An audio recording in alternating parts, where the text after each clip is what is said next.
مسیح کے زندہ اور جلالی نام میں سب کو سلام۔ خدا کا شکر کرتے ہیں، خدا باپ کی تعریف کرتے ہیں، اس کی حمد کرتے ہیں، اس کی تمجید کرتے ہیں، کیونکہ وہی حمد اور تمجید کے لائق ہے۔ ہم اس باپ کی شکر گزاری کرتے ہیں جو تھا، جو ہے اور جو آنے والا ہے، وہی جو ابدیت کا شہزادہ ہے، وہی جو ہمارا زندہ خداوند ہے۔ ہم اپنے باپ کے نام کو جلال دیتے ہوئے اس کی پاک حضوری میں آتے ہیں، گاتے بجاتے شکر گزاریوں کے نذرانوں کو لے کر آتے ہیں۔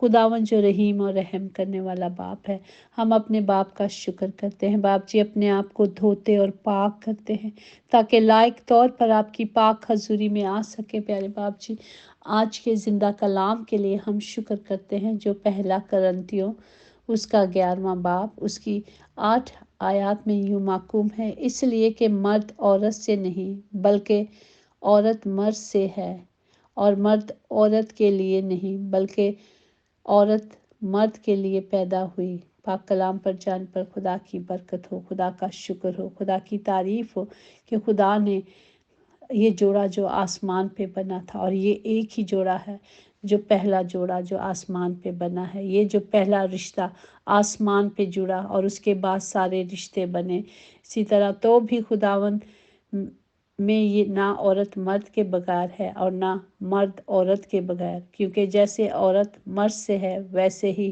مرد بھی عورت کے وسیلے سے ہے، مگر سب چیزیں خدا کی طرف سے ہے۔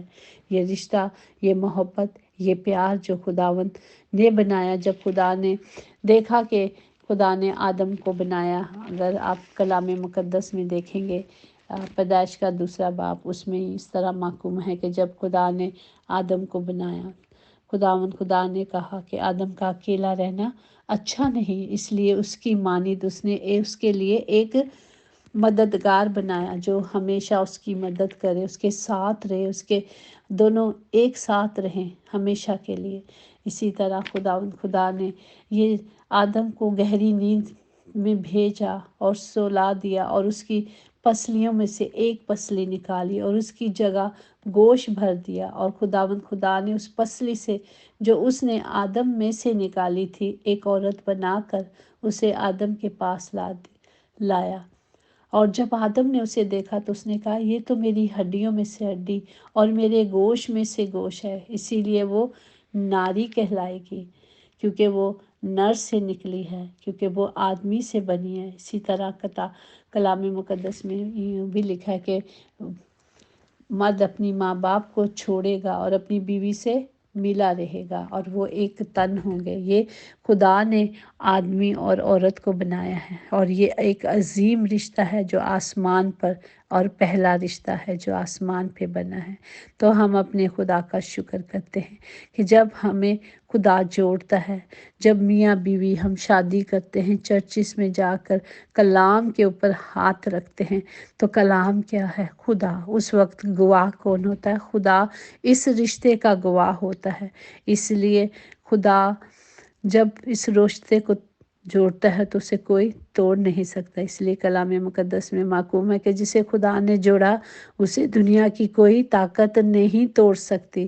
تو جب ہم خدا پہ توکل کرتے ہیں، ایمان رکھتے ہیں کہ یہ جوڑے آسمان پہ بنے ہیں، تو ہمیں کیا کرنا ہے؟ ایک دوسرے کے لیے محبت کرنی ہے، ایک دوسرے کے ساتھ محبت سے رہنا ہے۔ اسی طرح کلام مقدس میں لکھا ہے کہ عورت جو ہے اپنے بدن کی مختار نہیں، اس کا شوہر ہے، اسی طرح شوہر بھی نہیں۔ اسے شوہر کے لیے بھی کہا گیا کہ جس طرح وہ اپنے بدن سے محبت رکھتا ہے، اسے اپنی بیوی سے بھی محبت رکھنی ہے۔ تو یہ محبت ہے جو خدا نے خود کی اور ہمیں بھی سکھایا کہ ہمیں بھی ایک دوسرے سے، اور پھر اس پاک محبت کے لیے جسے اس نے جوڑا اور اسے برکت دی کہ پھلو پھولو اور زمین کو معمور و محکوم کرو۔ یہ خدا نے ہمارے لیے کیا۔ ہمیں خدا کے حکموں پہ چلنا ہے، اس کی مرضی پہ چلنا ہے۔ عورت کا کیا کرنا ہے؟ فرما برداری کرنی ہے اپنے شوہر کی، کیونکہ وہ اس سے بنی ہے، اس کے لیے بنی ہے۔ تو ہمیں خدا کی محبت میں قائم رہنا ہے۔ اسی طرح مثال 12:4 میں لکھا کہ نیک عورت اپنے شوہر کے لیے تاج ہے۔ تو जब एक औरत नेक होती है तो वो कलाम मुक़द्दस में यूँ भी महकूम किया है कि जो खुदा से डरता है खुदा उसे सारी रहमतें देता है, उसे औलाद से बरकत देता है, उसकी औलाद उसके दस्तरखान पर ज़ैतून के मानित होगी।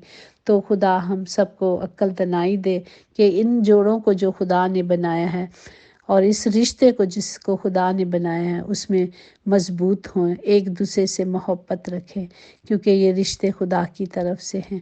हमें जो खुदा ने दिया है हमें उसका शुक्र करना चाहिए और अपने इस रिश्ते को कायम रखने के लिए हमें कलाम के मुताबिक चलना है, ताकि खुदा के वादे हैं कि वो जिसे उसने जोड़ा है और फिर उसके मियाँ बीवी की जो बरक़ात है वो जो खुदा की हजूरी से और खुदा में रह के पाएंगे वो उनकी हज़ारों नस्लों तक होंगी।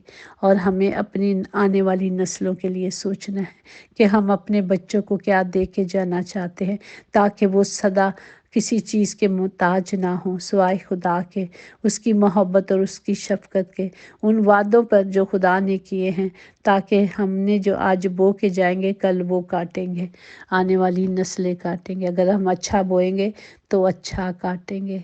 दरख्त अच्छा फल लाता है, जो अच्छा दरख्त होता है, तो हमें अच्छे फल अपने बच्चों के लिए लगा के जाने हैं, ताकि वो हमेशा खाते रहें और पीते रहें, क्योंकि खुदावंद हमारे जीवन की रोटी है, वो हमारे जीवन का पानी है। हम उससे खाते रहें और उसी से पीते रहें। खुदावंद इस कलाम के वसीले से हम सबको बरकत दे कि जिसे खुदा ने जोड़ा उसे कोई दुनिया की ताकत नहीं तोड़ सकती। इस रिश्ते को और मजबूत करने के लिए हमें खुदा में बढ़ना है, क्योंकि इब्लीस सबसे पहले इस रिश्ते को ही तोड़ देता है ताकि ख़ानदानी ना बने, क्योंकि खुदा का कलाम कहता है कि जिस घर में दुआ होती है वो ख़ानदान कभी नहीं डूबता। हमें दुआ के ही ज़रिए से अपनी ज़िंदगियों को, अपने ख़ानदानों को बचाना है, और दुआ ही हमारे पास ये हथियार है, इख्तियार है जो बाप ने हमें बख्शा है। और हमें खुदा में मशगूल रहना है, उसके हुक्मों पे चलना है, ताकि हम सब छुड़ाए जाए और हम सब बचाए जाए। खुदावंद हम सबको तौफीक बख्शे कि हम सब कलाम पढ़े, सुने, समझे और रजू लाए और ईमान रखें और ईमान के वसीले फल लेकर आए। हमें खुदावंद हिकमत से भर दे, ताकि हम हमेशा खुदा की मर्ज़ी को पूरा करें और खुदा की मर्ज़ी पर, उसके हुक्मों पे चलें। खुदावंद हम सब बीमारों को आपकी पाक हज़ूरी में रखते हैं, क्योंकि आप शाफ़ी हो और आप ही कहते हो कि आप बीमारों के लिए आए हो। बाप जी सबको शिफा दे, क्योंकि खुदा वो शिफा पाएँ और आपके नाम को जलाल दे, क्योंकि यीशु ही ज़िंदा और शाफ़ी है, उसके सिवा कुछ भी नहीं। ऐ बाप जी जितने सफ़र में हैं उनके सफ़र मुबारक करें। खुदा जितने मुश्किल में हैं, परेशानी में हैं, तकलीफ़ों में हैं, ऐ बाप जी उनकी तकलीफ़ों को, उनकी परेशानियों को दूर करें, ताकि यीशु नाम को जलाल मिले, क्योंकि यीशु ही हमारा बाप है और वही हमें बचाता और छुड़ाता। उसने बचाया और उसने छुड़ाया है। खुदावंद हम हमेशा की ज़िंदगी के पाने के लिए हमेशा खुदा की हजूरी में रहें और उसके वादों को पूरा अपनी ज़िंदगी में करने के लिए इस लायक बने, ताकि उसके वादे हम सब पर पूरे हो सके। प्यारे बाप सबको बरकत दे, तमाम घरों के खित्ते भरे रहें खुदावंद, कभी किसी चीज़ की कमी ना हो बाप। जहाँ आ जाता है उसके आ जाने से ज़िंदगी और हालात बदली हो जाते हैं बाप। होने दे कि आज ऐसा ही हो, जहाँ यीशु नाम लिया जाए वहाँ ज़िंदगियाँ बदल जाए, वहाँ हालात बदली हो जाए बाप जी। हम सेम लौटे ना, हम भर के लौटे, क्योंकि हम बादशाह की हजूरी में आए हैं। और जब हम उसकी हजूरी में आते हैं तो हम खाली हाथ जाते नहीं, हम बदल के जाते हैं। हम उसके रूह से और सच्चाई से भरते हैं, हम उसके से तसल्ली इत्मीनान लेके जाते हैं। बाप सबको बरकत दे, सबकी हिफाजत करें बाप जी। तमाम गरीबों, मुहताजों, बेसहारों के लिए, बेकसों के लिए खुदाम जी आपके फजल को, आपकी कुदरत को मांगते हैं। खुदाम रहम करें प्यारे बाप, सब पर रहम करें। आपका फजल ही हम सब के लिए काफ़ी है प्यारे बाप जी। खुदावन जितने कैदी हैं उनके लिए, इंसाफ के लिए दुआ करते हैं कि हमारा बाप इंसाफ का खुदा है। वो सब के लिए खुदावंद जी जिनके साथ नाइंसाफ़ी हो रही है, बाप आपके शाफ़ी हाथ को मांगते हैं। और खुदावंद जी आप ही छुड़ाने वाले और आप ही बचाने वाले हैं, सबकी रहनुमाई करें और सबको छुड़ाएं खुदावंद। हमने जो कुछ मांगा है आपके ज़िंदा और पाक कलाम से मांगा है, आपकी हजूरी से मांगा है खुदावंद, हम सबको दें, क्योंकि आप ही ने तो कहा है कि जो कुछ मेरे नाम से मांगोगे और ये यकीन रख लो कि हो जाएगा तो वो होगा। बाप हम पूरे ईमान और आस आप से ही रखते हैं और आप ही से मांगते और पा लेते हैं। आमीन। यकीनन भलाई और रहमत उम्र भर हम सब के साथ साथ रहेगी और हम हमेशा अपने खुदावंद खुदा के घर में सुकूनत करेंगे। आमीन आमीन।